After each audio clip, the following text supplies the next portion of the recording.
بڑھتی ہوئی دہشت گردی، اس کی روک تھام کے لیے سیاسی مفاہمت، سیاسی اتحاد کے لیے کیا ہو رہا ہے، مولانا فضل الرحمان صاحب کیا کردار ادا کریں گے، کس طرح BLA اور TTP کے خلاف افغان طالبان کیسے تعاون کریں گے، مہاجرین کے حوالے سے جو بات چیت ہوئی ہے کابل میں 31 مارچ کے بعد کیا ہوگی اور پاکستان کیا سوچ رہا ہے، عمران خان صاحب کی کیا کس طرح اس کو راضی کریں گے کہ وہ APC میں خود شرکت کرے یا خود شرکت نہیں ہے تو ان کے نمائندے شرکت کریں گے، اس پہ بات کریں گے۔ بسم اللہ الرحمن الرحیم۔ ناظرین السلام علیکم۔ ناظرین، اہم موضوعات اس کا تجزیہ کرنا ہے۔ پہلا جو ہے ملک میں دہشت گردی کے حوالے سے گزشتہ ہفتے جو ہے آپ لوگوں نے دیکھا کہ نیشنل سیکیورٹی کمیٹی کا اجلاس ہوا اور اس میں فیصلے ہوئے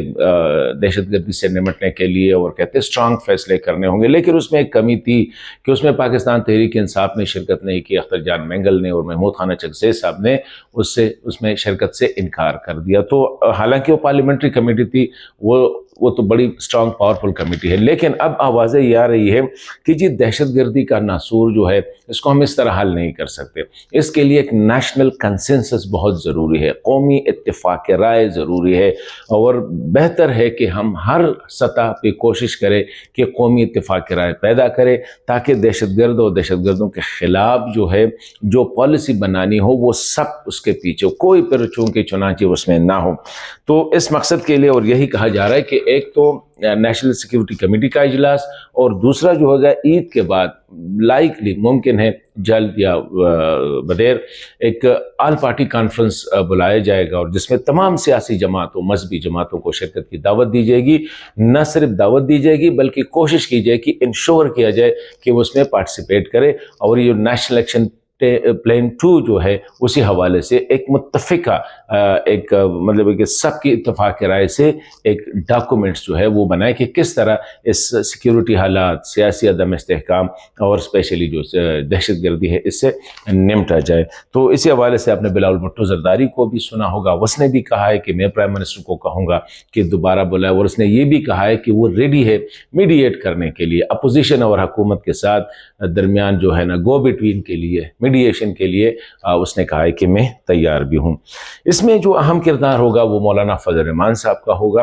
کیونکہ پاکستان تحریک انصاف کو لانے کے لیے، عمران خان صاحب کو کنونس کرنے کے لیے، کیونکہ پاکستان تحریک انصاف کے اکثر لیڈران نے جو کہا ہے کہ خان صاحب کو کنونس کیا جائے، کیونکہ باہر جو ہے برسر گوہر صاحب اور اسد کیسر صاحب یا سلمان اکرم راجہ صاحب یا دیگر جو ہے وہ تو تیار ہے، لیکن یہ ہے کہ کس طرح ان کو خان صاحب کو کنونس کیا جائے۔ تو خان صاحب کو کنونس کرنے کے لیے اب یہ جو رسپانسبلٹی ہے مولانا فضل الرحمان صاحب کو دی جائے گی کہ عید کے بعد مولانا فضل الرحمان صاحب ملیں گے خان صاحب کے ساتھ اور اس کو کنونس کریں گے کہ ایک تو نیشنل سیکیورٹی کمیٹی میں ضرور پارٹیسپیٹ کرے اس کی پارٹی، اور اس کے بعد جو APC ہوگی، نیشنل آل پارٹی کانفرنس ہوگی، اس میں بھی شرکت کرے۔ مولانا فضل الرحمان صاحب اور PTI کے اس وقت کافی نزدیکیاں ہیں، اور کوشش ہو رہی ہے کہ عید کے بعد وہ ایک سیاسی جدوجہد بھی مطلب ہے کہ مشترکہ ایک پلیٹ فارم سے جو ہے حکومت کے خلاف ایک احتجاج کا آغاز بھی کر رہے ہیں، تو آلریڈی وہ کلوز ہے، اور میرے خیال میں اگر مولانا صاحب کوشش کرے تو اس میں ہو سکتا ہے کہ وہ کنونس کرے کہ وہ نیشنل ایشوز اور قومی ایشوز اور اس قسم کے ایشوز پہ جو ہے سیاست سے بالا تر ہو کر سوچنا پڑے گا، پارٹی پالیٹکس سے بالا تر ہو کے سوچنا پڑے گا، تو وہ کنونس کر سکتے ہیں عمران خان سے، وہ کنونس کر سکتے ہیں، اس طرح محمود خان کو بھی اور اختر جان مینگل ان کو بھی کنونس کر سکتے ہیں مولانا صاحب، اور ان کو وہ لا سکتے ہیں کہ اسپیشلی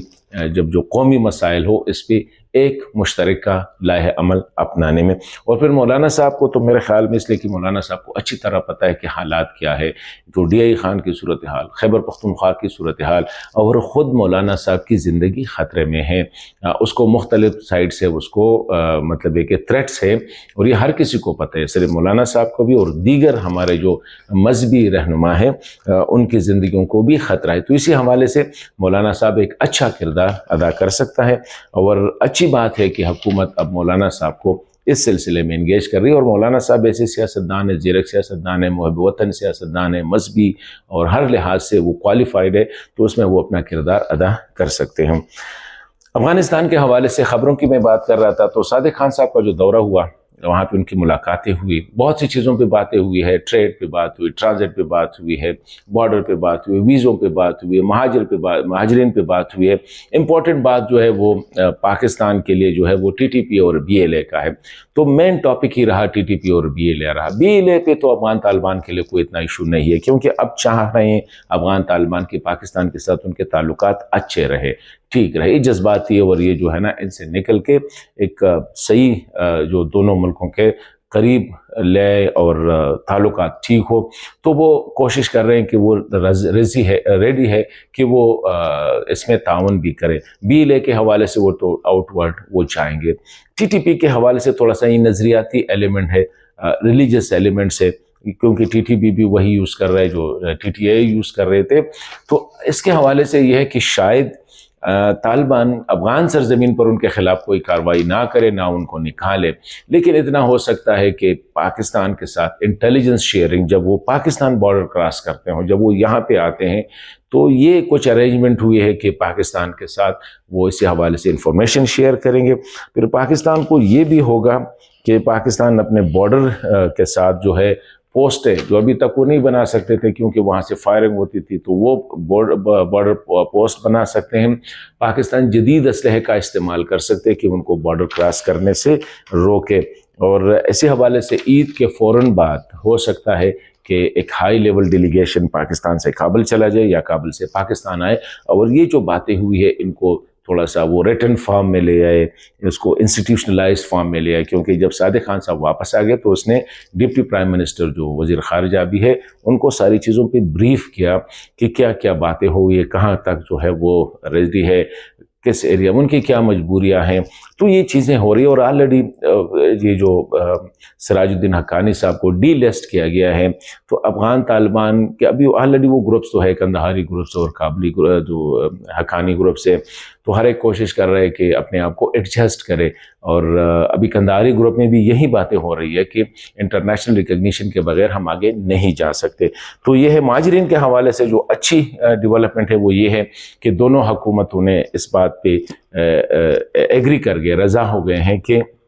ایک پالیسی ہونی چاہیے۔ یہ پالیسی غلط ہے کہ آپ ان پہ جو ہے نا ڈنڈا رکھ کے اسے کہتے ہیں نکل جائے۔ تو اسی حوالے سے جو افغان گورنمنٹ نے ریکویسٹ کی ہے کہ پاکستان یہ جو پالیسی ہے نکالنے کی، زبردستی نکالنے کی، اس پہ دوبارہ غور کرے، تو اس پہ بات ہو رہی ہے۔ اور جب صادق خان صاحب نے ڈیفینیٹلی اعلیٰ حکام کو ادھر یہ بات بتائی کہ ویسے بھی طریقہ کار جو ہے وہ ٹھیک نہیں تھا کہ آپ نے کہتے کہ جی نکل جاؤ، تو وہ نکالنے کا جو طریقہ ہے اس پہ اب ایگریمنٹ کہ کس طرح اسٹیک ہولڈرز کو، یعنی U N H C R, Pakistan government, Kabul اور افغان ریفیوجیز کے نمائندے سب بیٹھ کے ایک لائحہ عمل طے کریں گے، اور پھر اس کے مطابق اسپیشلی جو ایس ای سی کارڈ ہولڈرز ہے یا پی او آر کارڈ ہولڈرز ہے، پاکستان اوریجن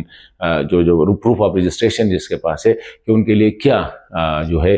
کون سا طریقہ کار اختیار کی جائے۔ تو اسی حوالے سے اچھی ہو سکتا ہے کہ 2-3 دنوں میں حکومت کی طرف سے ایک پالیسی بیان آ جائے کہ یہ جو زبردستی نکالنے والا، ان کے بجائے اب ان کے لیے فیز وائز رسپیکٹڈ اور مطلب ہے کہ پراپر طریقے سے اب ان کو ٹائم بھی دیا جائے گا، اور تاکہ وہ پیک اپ کرے، اور نکالنے کے لیے جو ہے کوئی فورس یوز نہیں کی جائے گی۔ یہ امپورٹنٹ چیزیں ہیں، اور میرے خیال میں یہ ایک بہت اچھی اور بہترین ڈیولپمنٹ ہے، کیونکہ افغانستان کے ساتھ، افغانستان کے بغیر پاکستان اور پاکستان کے بغیر افغانستان، ابھی یہ دونوں جتنے بھی چاہے دشمنی کرے لیکن ایک دوسرے کے بغیر یہ رہ نہیں سکتے۔ لوگ کوشش کریں گے لیکن وہ جو ہے وہ کامیاب نہیں ہوں گے ان کو جدا کرنے میں، کیونکہ ان کے ڈیسٹینیز جو ہے نا، قسمتیں ایک دوسرے کے ساتھ جڑی ہوئی ہے۔